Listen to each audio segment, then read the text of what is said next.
Bonjour à toutes et à tous et bienvenue dans cette nouvelle vidéo sur la chaîne de Nico. Aujourd'hui, on va voir un nouveau logiciel IceSL, un logiciel qui nous permet donc de trancher nos fichiers STL et on peut voir que ça contient également IceSL Forge, c'est-à-dire que IceSL Forge permet de modéliser à l'intérieur de ce même logiciel, de modéliser via du code. Donc vous avez les versions Windows, Linux et une version bêta. La version bêta avec toujours les dernières nouveautés, peut-être plus instable que les autres versions, mais ça fonctionne très bien également. Après, comme je vous l'ai dit, il n'y a pas de version Mac. Donc pour les utilisateurs de Mac, moi c'est ce que je vais faire comme je suis sur Mac. Je vais aller sur Slidecrafter. C'est une version qui nous permet donc de pouvoir utiliser ce même logiciel en ligne. Voilà.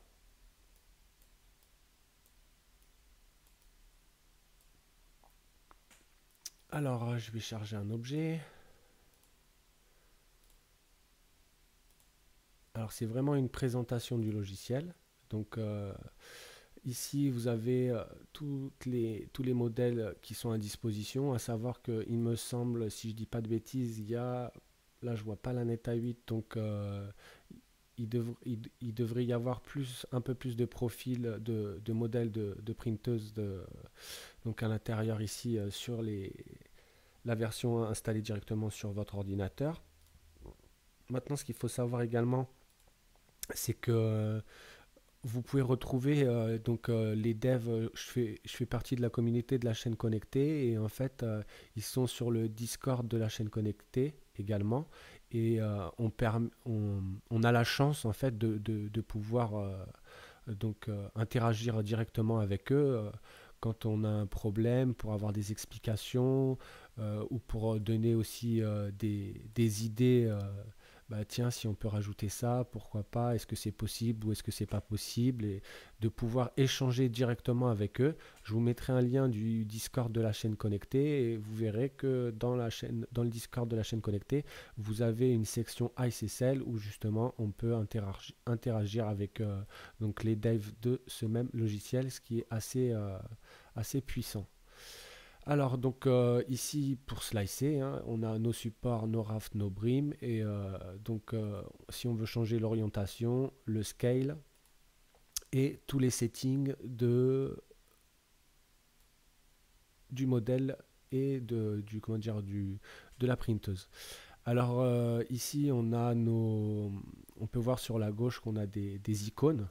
Donc en fait là je vois qu'il manque des icônes, bah, tout simplement parce que je pense que je suis sur la version en ligne et donc comme je disais tout à l'heure, sur la version donc installée directement sur votre ordinateur, vous avez un autre icône selon en fait les onglets, un peu comme le F ici. Et en fait ça ici c'est un icône qui va nous permettre pardon, de peindre. Alors pourquoi peindre, vous allez me dire? Eh ben, en fait, c'est la force donc, de ce logiciel, hein. Ici, on va choisir la taille de notre brosse et je peux très bien peindre donc, la tête donc, de, cette, de ce petit bonhomme là en mettant, admettons, je vais mettre 70%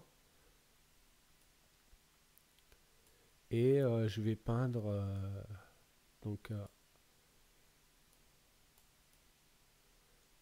ici avec une autre valeur à 41%.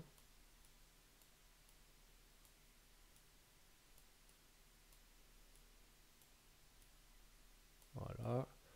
Si je vais faire un slicing,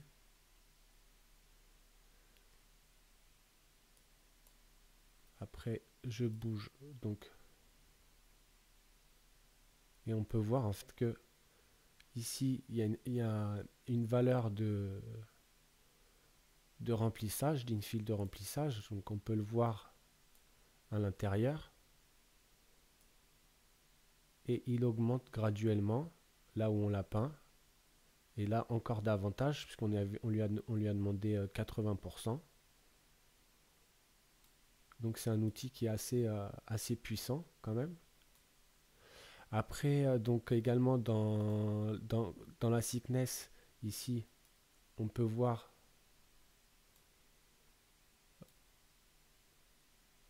une ligne sur notre objet. En fait, cette ligne, elle va nous permettre de déterminer un endroit spécifique, une hauteur.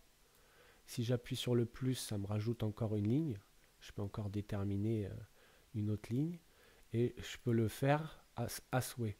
Donc, c'est-à-dire que en bas, admettons, on va laisser à 200. Au milieu, on va lui dire, on va lui mettre une valeur à 100.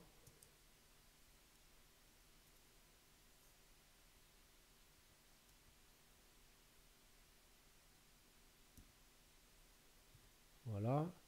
Et ici, on va lui mettre une valeur allez, à 3. Et donc, en fait, on va avoir une hauteur différente des couches. Alors, c'est pareil, là, étant donné qu'on est sur la version en ligne du logiciel, eh bien, normalement, quand vous êtes sur la version qui est installée directement, vous prenez le curseur de la souris et en passant, vous voyez donc la hauteur de couche avec le curseur de la souris par rapport à votre objet. Alors je vais faire un slice et on voit un code couleur aussi également. Donc le code couleur, c'est en fait c'est le bleu, il signale des couches très fines pour garder le maximum de résolution de l'objet et minimiser l'effet d'escalier qu'on peut retrouver dans les arrondis. Donc là, en fait, comme on est sur la version en ligne, il me donne le fichier G-code, normal. Hop, je le supprime, donc on revient à 0.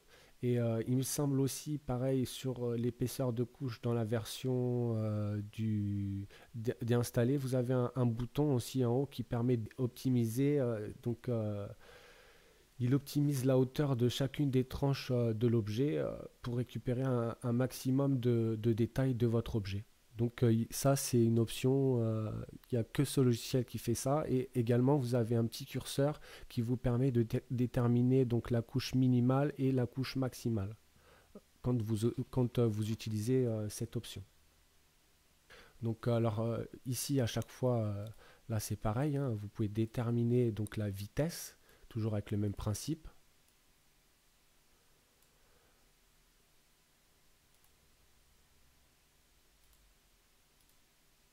OK.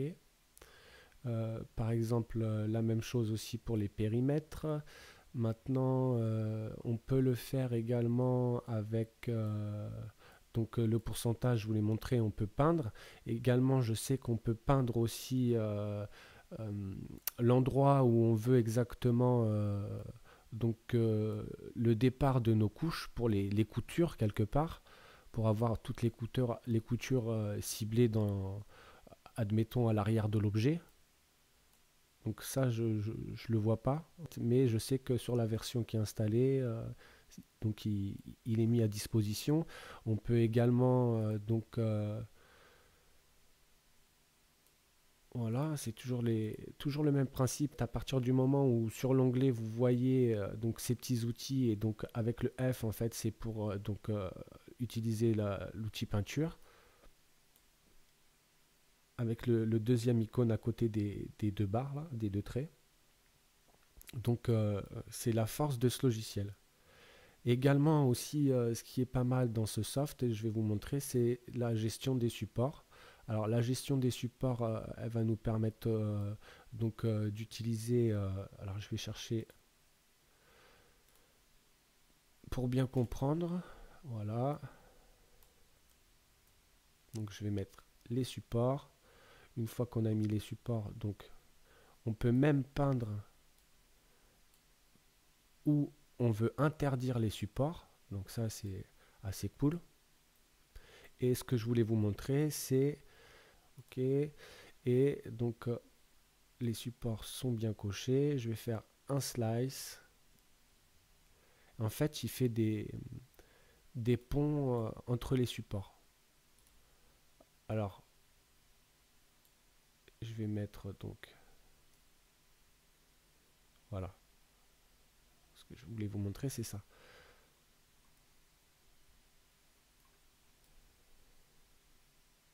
C'est que là où il y a l'épée, où il y a le bras, habituellement, les supports on va dire que là, on voit, donc les lignes jaunes, c'est la représentation des supports. Et une fois que c'est slicé, donc on voit, voilà, on voit la génération du support. Habituellement, les slicers, donc ils vont nous faire des supports, donc euh, du bas jusqu'en haut, et lui, en fait, il va permettre de faire des ponts entre chaque support. C'est-à-dire qu'à un moment donné, il va partir du support qui a été fait pour aller sur un autre support, faire une ligne comme ça, et justement éviter toute la connexion du bas. Alors déjà, c'est un gain de filament, mais le but aussi, c'est quoi? C'est que vous vous retrouvez sur votre pièce, ici, logiquement, sur le côté de la femme, sur la jambe, sur la hanche, normalement, on devrait avoir la création de support. Et, et l'avantage de ça, c'est justement, c'est que du fait qu'il y a les ponts, eh bien, on a pu donc les supports directement sur le corps de notre objet. Donc l'objet sera plus propre.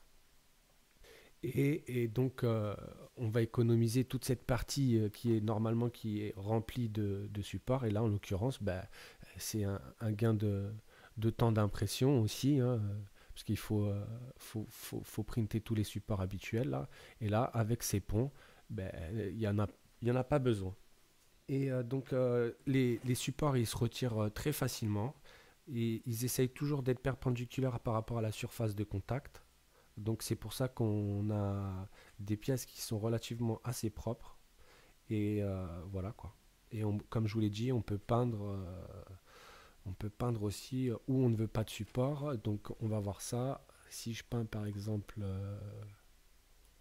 donc je vais Paintware interdit support. On va essayer un endroit ici par exemple, juste pour tester, pour vous montrer. Donc là c'est rouge. Je vais reslicer. Et normalement, là où c'est rouge, il nous a interdit les supports. Ok.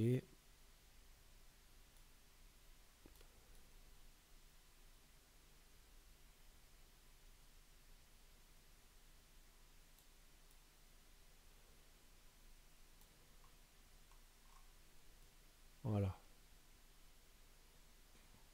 Après, le zoom, c'est vrai qu'il est un peu tiré par les cheveux, mais bon, c'est une habitude, hein. Donc là, il nous garde quand même des supports, mais bon, là, je pense que c'est dû à l'angle. Mais sinon, il nous a quand même enlevé des supports ici. Donc c'est assez puissant comme outil. Voilà. Donc après, vous avez toutes les choses habituelles, hein.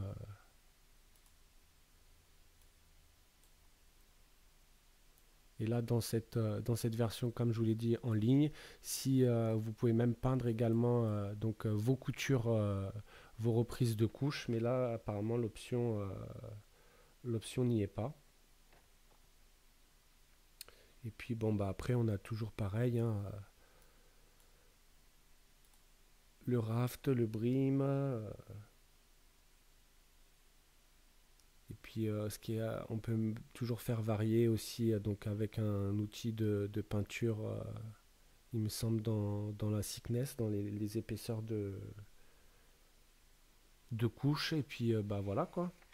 J'espère que cette petite présentation vous a plu. Et puis, n'hésitez pas comment dire, je vous ai pas parlé de tout, hein.